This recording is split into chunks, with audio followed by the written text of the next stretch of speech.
Hello everyone, welcome back to my channel. ఈరోజు special వచ్చేసి ఇడ్లీ పిండితో పునుగులు. ఇప్పుడు ప్రాసెస్లోకి వెళ్ళిపోదాం. నేను ముందుగానే ఇడ్లీ పిండిలోకి 1 కప్పు రైస్ ఫ్లోర్ని యాడ్ చేసి పెట్టుకున్నానండి.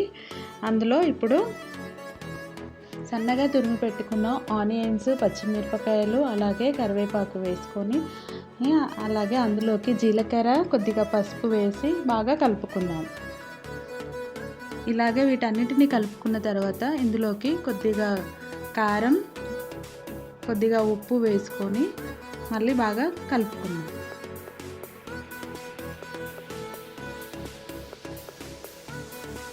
ఇలా బాగా కలిపిన తర్వాత కడాయి పెట్టుకొని ఆయిల్ వేసుకొని వేడి చేసుకుందాం. ఆయిల్ వేడైన తర్వాత పిండిని తీసుకొని కొద్దిగా ఇందులో వేసుకుంటూ ఉండాలి. వీటిని వేయగానే కలపకూడదండి. 1 నిమిషం తర్వాత మంచి గోల్డెన్ కలర్ వచ్చేంత వరకు ఫ్రై చేసుకోవాలండి. అప్పుడే క్రిస్పీగా వస్తాయి ఇవి. ప్రాసెస్ సిమ్లో పెట్టి చేస్తాం కాబట్టి కొంచెం టైం పడుతుందండి. మంచి గోల్డెన్ కలర్ వచ్చిన తర్వాత ఒక ప్లేట్లోకి తీసుకుందాం.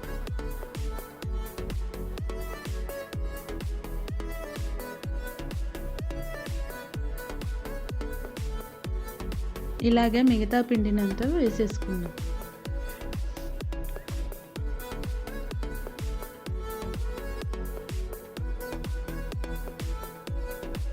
పునుగుల్లోకి మంచి చట్నీ ఇప్పుడు చేసుకుందామండి.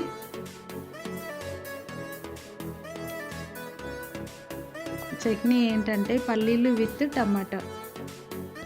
ఇలా చట్నీ చేసుకొని తింటే చాలా బాగుంటుందండి. వాండి పెట్టుకొని అందులో ఆయిల్ వేసుకొని కొన్ని టమాటాలు, పచ్చిమిరపకాయలు ఫ్రై చేసుకోవాలి. కొద్దిగా ఫ్రై అయిన తర్వాత వెల్లుల్లిపాయలు వేసుకోవాలి. టమాటాలు ఫ్రై అయిన తర్వాత పల్లీలు, పుట్నాల పప్పు వేయించి పక్కన పెట్టుకున్నానండి. అది వీడియో మిస్ అయ్యింది. ఇప్పుడు మిక్సీ జార్ తీసుకొని అందులోకి పల్లీలు, పుట్నాలు యాడ్ చేసుకొని కొద్దిగా బరకగా పట్టిన తర్వాత కొద్దిగా పట్టుకున్న తర్వాత ఇందులోకి ఇప్పుడు టమాటోలని యాడ్ చేసుకుందాం. టమాటోలు వేసి మిక్సీ పట్టేటప్పుడు కొద్దిగా వాటర్ యాడ్ చేసుకోవాలి. కొద్దిగా వాటర్ యాడ్ చేసుకుంటూ మెత్తగా గ్రైండ్ చేసుకుందాం.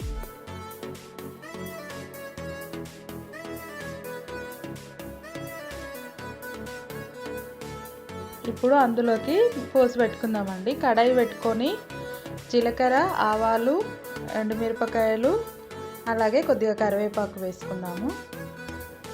పునుగులోకి ఈ చట్నీ చాలా బాగుంటుందండి. ఒకసారి ట్రై చేసి చూడండి, ఎలా ఉందో నాకు కామెంట్ బాక్స్లో కామెంట్ చేయండి.